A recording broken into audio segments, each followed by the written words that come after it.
नमस्कार, आप सबका बहुत बहुत स्वागत है। आज हम फिलॉसफी की जो सीरीज हमने शुरू की है उसमें तीसरा सेशन शुरू करने वाले हैं। आज के लिए सोचा ये था कि हम चार्वाक दर्शन पर बात करें, जो कि भारत का एक अर्थ में सबसे लोकप्रिय दर्शन है, एक अर्थ में सबसे बदनाम दर्शन है। दोनों बातें उस पर लागू होती हैं, और वैसे भी जो बदनाम है ज़्यादा लोकप्रिय वही होते हैं, आपको पता ही है, समाज में आमतौर पर ऐसा ही होता है। लेकिन जब मैंने आज की क्लास के लिए थोड़ी प्लानिंग की और जब मैंने सोचा कि एक ऐसा व्यक्ति जिसको फिलॉसफी में कुछ नहीं पता अभी, उसको हम सीधे चार्वाक से शुरू करें, तो मुझे लगा कि वो जस्टिस नहीं होगा, अन्याय हो जाएगा। क्योंकि किसी एक दर्शन को ठीक से समझने के लिए पहले ज़रूरी है कि आपको बेसिक वोकेबुलरी उस विषय की पता हो, जो बेसिक टर्म्स हैं, कंसेप्ट्स हैं उस विषय के, वो पता हो।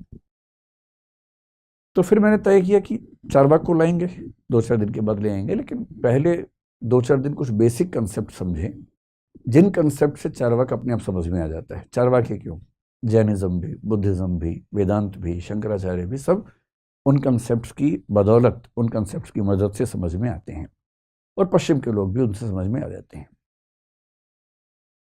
तो आज ये समझेंगे कि दर्शन का जो सबसे बुनियादी प्रश्न है, यानी कि अंतिम सत्य क्या है, what is the ultimate reality, ये सवाल क्या है, ये सवाल कहाँ से आया, इस सवाल का जवाब ढूंढने के लिए रास्ते कौन कौन से थे, कौन किस रास्ते पर चला, क्या जवाब ढूंढ के लाया, और क्या आज उन जवाबों की कोई अहमियत हमारे सामने बची है, अगर बची है तो कितनी बची है, ये सब समझेंगे।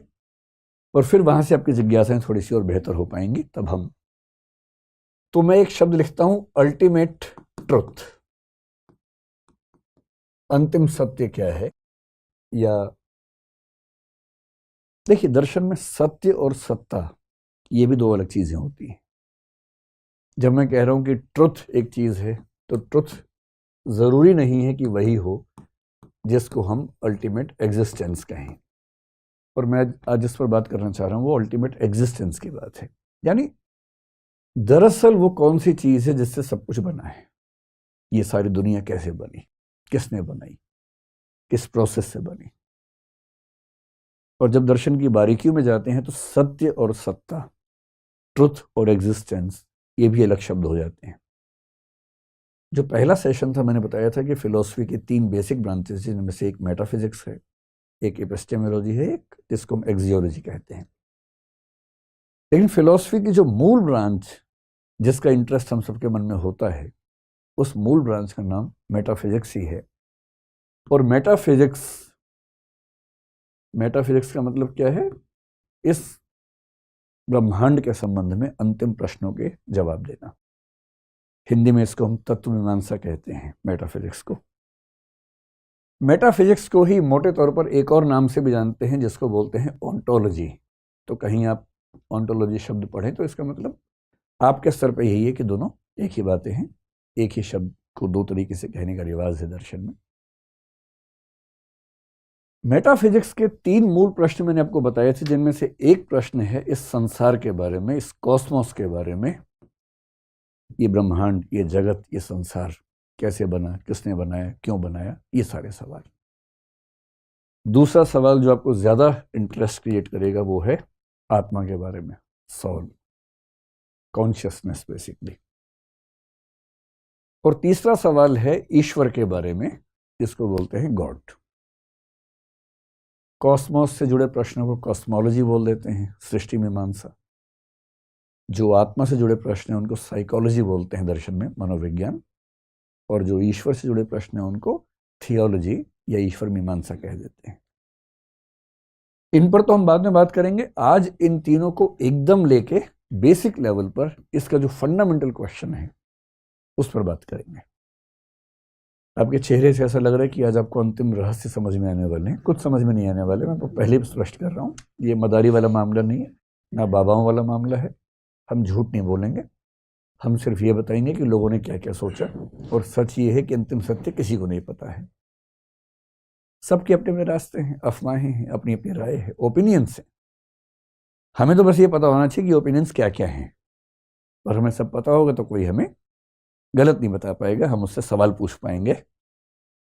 पढ़ाई का असली उद्देश्य पता है क्या, कि आप किसी से भी अच्छे सवाल पूछ पाते हैं। उसके बाद कोई आपको 4 बातें बताए तो आप 2 सवाल पूछ के पोल खोल सकते हैं।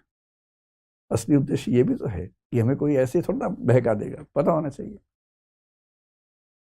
तो शुरुआत इस बात से कि अंतिम सत्य क्या है, अंतिम सत्ता क्या है। अब देखिए क्राइसिस क्या है। ये प्रश्न किसके मन में आया? आज की बात अगर मैं करूं तो आपने भूगोल स्कूल में पढ़ा होगा, ज्योग्राफी पढ़ी होगी, साइंस पढ़ी होगी।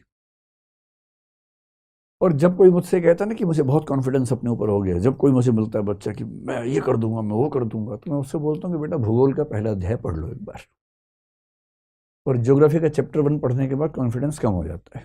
कम होना भी चाहिए, जरूरत से ज्यादा कॉन्फिडेंस ठीक भी तो नहीं है ना। और उस अध्याय को पढ़ के क्या पता लगता है? पता लगता है कि इस ब्रह्मांड में असंख्य आकाशगंगाएं हैं, गैलेक्सीज हैं। उन असंख्य गैलेक्सीज में से एक गैलेक्सी जिसका नाम मिल्की वे है, वो हमारी गैलेक्सी है। उस एक गैलेक्सी में असंख्य तारे हैं, स्टार्स हैं बहुत सारे। उन तारों में से एक छोटा तारा जिसका नाम सूर्य है, सन है, वो हमारा पड़ोसी है। पड़ोसी मतलब 15 करोड़ वर्ष, मतलब ये किलोमीटर की दूरी पर लगभग। उस सूर्य के साथ जो ज्ञात ग्रह हैं वो 9 के आसपास हैं, उस पर डिबेट चलती रहती है। उन 9 ग्रहों में से एक ग्रह पृथ्वी है। उस पृथ्वी पर 1 ट्रिलियन के आसपास स्पीशीज हैं, 1 लाख करोड़ स्पीशीज हैं। उन स्पीशीज में से एक स्पीशीज होमो सेपियंस सेपियंस है। इस दुनिया में आज के समय में 800 करोड़ होमो सेपियंस सेपियंस जिंदा हैं, उनमें से एक मैं हूं। ये मेरी औकात है। हम सबकी हैसियत दरअसल इतनी ही है। कई बार भाव आते हैं मन में कि अरे मैं हूं तो दुनिया चल रही है, मैं नहीं रहूंगा दुनिया कैसे चलेगी। ये भाव आता है मन में, इस उम्र में ज्यादा आता है, आप लोगों की उम्र में। जब जब कॉन्फिडेंस ज्यादा होने लगे तो ये अध्याय पढ़ लीजिए भूगोल वाला।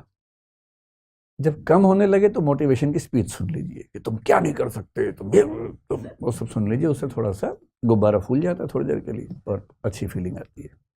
दोनों की अपनी वैल्यू है। कॉन्फिडेंस होना भी जरूरी है जीवन में, और एक सीमा से ज्यादा हवा में उड़ना ठीक नहीं है, ये भी उतना ही महत्वपूर्ण है। ये तो हम जानते हैं ना, उस समय के मनुष्य को नहीं पता था। जब फिलोसफी की शुरुआत हुई उसको नहीं पता था कि आकाशगंगा क्या होती है।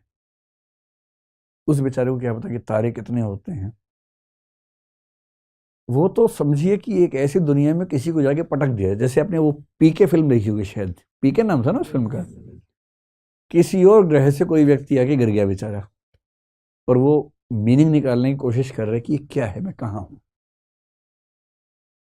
तो आज से 3 लाख साल पहले जब होमो सेपियंस सेपियंस बना, और आज से करीब 70-72 हजार साल पहले जब उसके अंदर सोचने की क्षमताएं विकसित हुई, जिसको कॉग्निटिव रिवॉल्यूशन कहते हैं।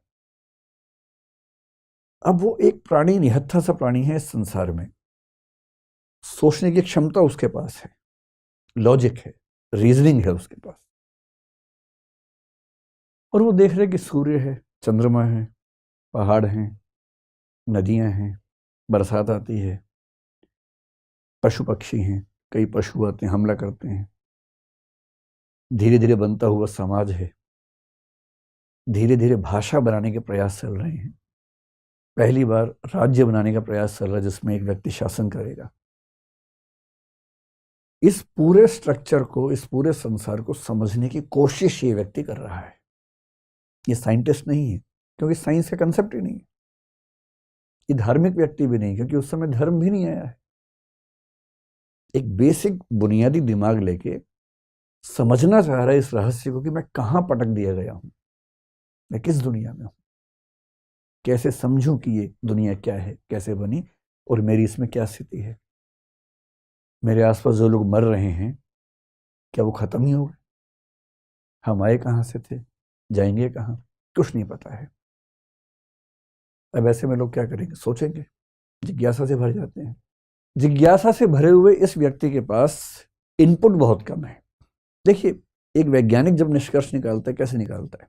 उसके पास लॉजिक है, रीजनिंग है, प्रोसेसिंग है, लेकिन इनपुट भी तो है बहुत सारा। रिसर्च करता है, एक्सपेरिमेंट्स करता है, उन एक्सपेरिमेंट्स के रिजल्ट्स के बेस पर उनकी प्रोसेसिंग करके सही फैसले निकालता है, सही निष्कर्ष निकालता है।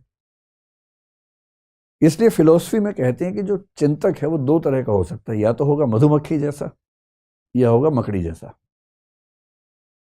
और ये मधुमक्खी और मकड़ी का जो मामला है, स्पाइडर जो है, मकड़ी और मधुमक्खी को आप हनी भी अगर कहें, ये दो कंसेप्ट्स क्यों आते हैं फिलॉसफी में या साइंस में भी आते हैं? एक अच्छा वैज्ञानिक होता है मधुमक्खी जैसा, इसलिए वैज्ञानिकों का आदर्श है मधुमक्खी होना, काटने के लिए नहीं, मतलब मधुमक्खी होने का दूसरा मतलब है। यहां पर मधुमक्खी कैसे काम करती है? वो इस फूल पे जाके, इस पे जाके, इस पे जाके, इन सब फूल पे जाके उन सब से पराग के कण लेके आती है और फिर उन सब की प्रोसेसिंग खुद करती है, और प्रोसेसिंग करने के बाद क्या बना लेती है? हनी बना लेती है, शहद बना लेती है। यानी वो प्रोसेसिंग खुद करेगी, लेकिन प्रोसेसिंग जिस चीज पे करेगी वो इनपुट्स बाहर से लेके आएगी, यहां से लाएगी, यहां से लाएगी, यहां से लाएगी, रियल इनपुट्स होंगे। और इन इनपुट्स की प्रोसेसिंग अपनी उन क्षमताओं से, जो क्षमताएं ईश्वर ने, प्रकृति ने उसको दी हैं, उनसे प्रोसेसिंग करेगी, और तब जो निचोड़ निकलेगा उसको हम शहद कहते हैं। ज्ञान की दुनिया में इसको आप निष्कर्ष मान लीजिए, जजमेंट मान लीजिए। पर मधुमक्खी बन सके इसके लिए इनपुट बाहर से मिलना जरूरी है। अगर इनपुट ही ना हो तब क्या करें, या कम हो तब क्या करें? तो मकड़ी बनना पड़ता है। और मकड़ी की खास बात यह है कि मकड़ी जो जाला बनाती है, उस जाला बनाने में प्रोसेसिंग भी वो करती है, और उस जाला बनाने का जो कच्चा माल है वो भी अपने अंदर से ही निकालती है।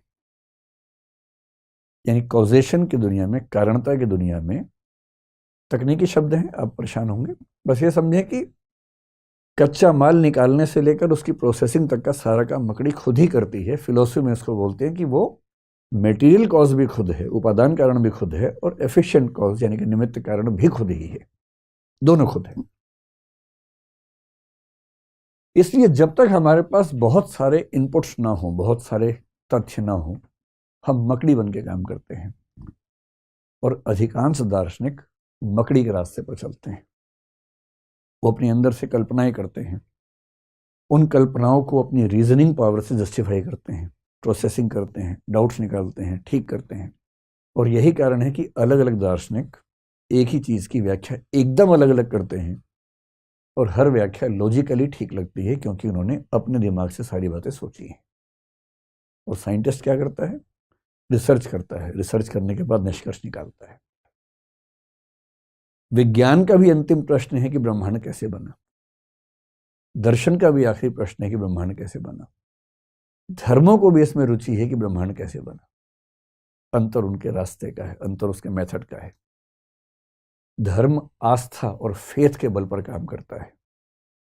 धर्म आसान उत्तर प्रोवाइड करता है आम आदमी को, जो बहुत गहरे नहीं है, बहुत तार्किक नहीं है, किंतु आम आदमी निश्चिंत हो जाए ऐसे गोलमोल आंसर प्रोवाइड करता है। दर्शन तार्किक उत्तर देता है मकड़ी के तरीके से, और विज्ञान अनुभविक एम्पायरिकल एविडेंसेस इकट्ठे करने के बाद तब जजमेंट निकालता है, और विनम्रता से मानता है कि कल को मैं गलत साबित हो सकता हूं। जैसी को नया एक्सपेरिमेंट मुझे गलत साबित करेगा, मैं गलत हो जाऊंगा। भाई आइंस्टीन ने इतने महान महान प्रयोग किए, उनको 1921 में नोबेल प्राइज मिला फोटॉन्स पर उन्होंने जो काम किया उसके लिए। वही आइंस्टीन अपने समय में ही गलत साबित होने शुरू हो गए थे। आइंस्टीन के समय में क्वांटम फिजिक्स का जब एक प्रयोग हुआ, डबल स्लिट एक्सपेरिमेंट उसको बोलते हैं, और कुछ और प्रयोग हुए आइंस्टीन के समय में। एक प्रयोग हुआ जिसको क्वांटम एंटेंगलमेंट आजकल एक कंसेप्ट है, जिस पर 2022 का नोबेल प्राइज मिला है फिजिक्स का, आइंस्टीन के समय में आया। और आइंस्टीन ने दो और वैज्ञानिकों के साथ मिलकर एक ईपीआर पैराडॉक्स का जिक्र किया, और कहा कि क्वांटम फिजिक्स के नियम गलत हैं, क्योंकि ये फिजिक्स के बुनियादी नियम के खिलाफ हैं। खारिज कर दिया।